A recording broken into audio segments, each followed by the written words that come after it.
Diana, The Musical, ha sido criticado en su estreno en el Longacre Theatre de Nueva York, con un crítico describiendo el arco biográfico febril que va desde la inocencia hasta el icono que se desarrolla en el escenario de Broadway.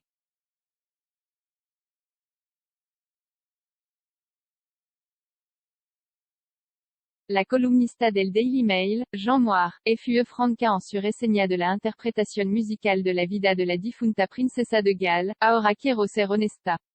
Esta producción estadounidense able y enérgica con fantásticos disfraces, pero no es el mejor musical jamás realizado.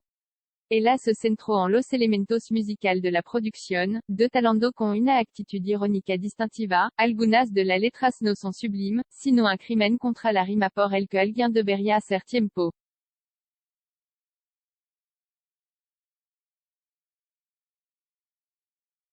Sin embargo, dijo, sin embargo, la audiencia escucha cada momento de pantomima y cada letra torturada.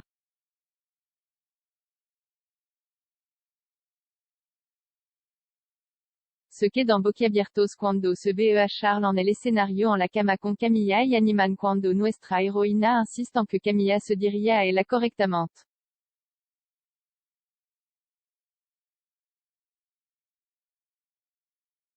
La relación entre el príncipe Carlos, la princesa Diana y Camilla figuraron en gran medida en la memoria de la producción de la SRA. Moir, ya que recordó, más tarde, Diana, quiere decir la verdad sobre Carlos y su amante Camilla, él es un Enrique VIII de tercera categoría y ella es Godzilla.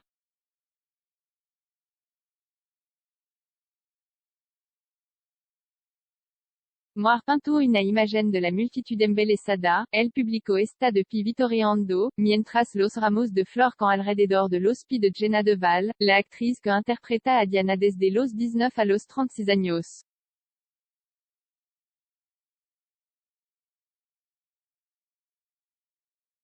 Ella etiquetó sucintamente la producción como un arco biográfico febril que recorre toda la gama desde la inocencia hasta el icono, desde la sobreexcitación hasta el paso subterráneo, mientras que apenas se detiene para respirar.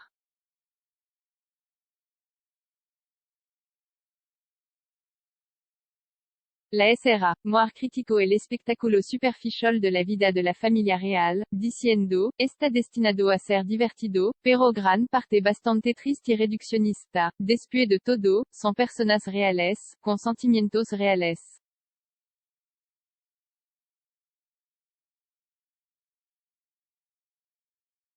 La vida de Diana, como la de otros en su círculo íntimo, fue una narrativa de rica textura cargada de alegrías y tristeza, con valentía y calamidad, pero aquí no hay lugar para la delicadeza de propósito.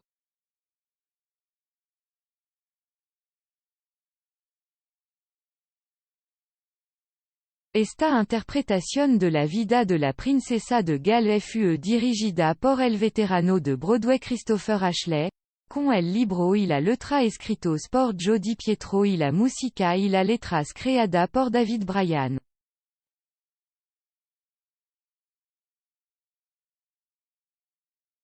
Duró 9 presentaciones el año pasado antes de que la restricción pandemia detuvieran su ejecución, y Netflix tiene una versión filmada para que los espectadores la disfruten.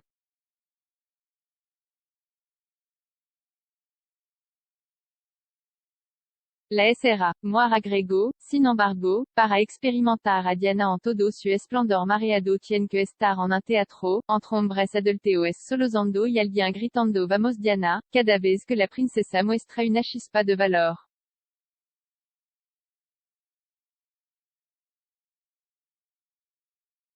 Esto se produce después de las críticas generalizadas de expertos reales y comentaristas de la nueva película, Spencer, que se estrenará en los cines el viernes.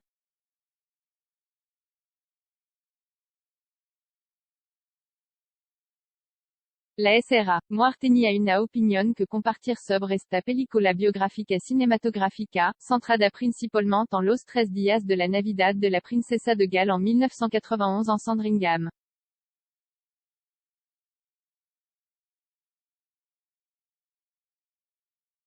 Ella dijo, Spencer está muy bien filmada, pero es una película de terror, más bien como El Resplandor.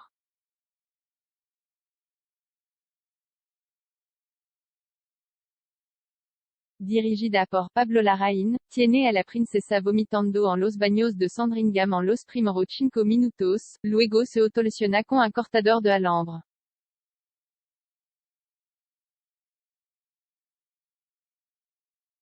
Mamá, ¿qué pau para ponerte tan triste?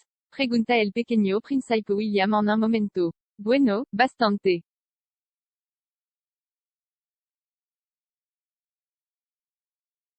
Mi he estado preguntando cómo escribirán sobre mí en 1000 años, dais en otra escena.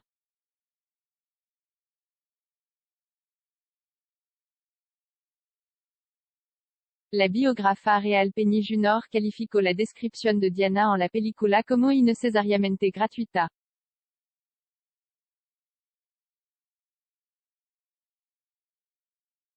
Ella dijo, pobre William es todo lo que puedo decir.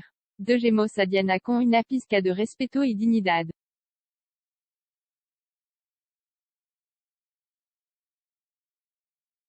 Sé que William estuvo allí cuando ella no estaba contenta, pero parece que la película es objetivamente incorrecta.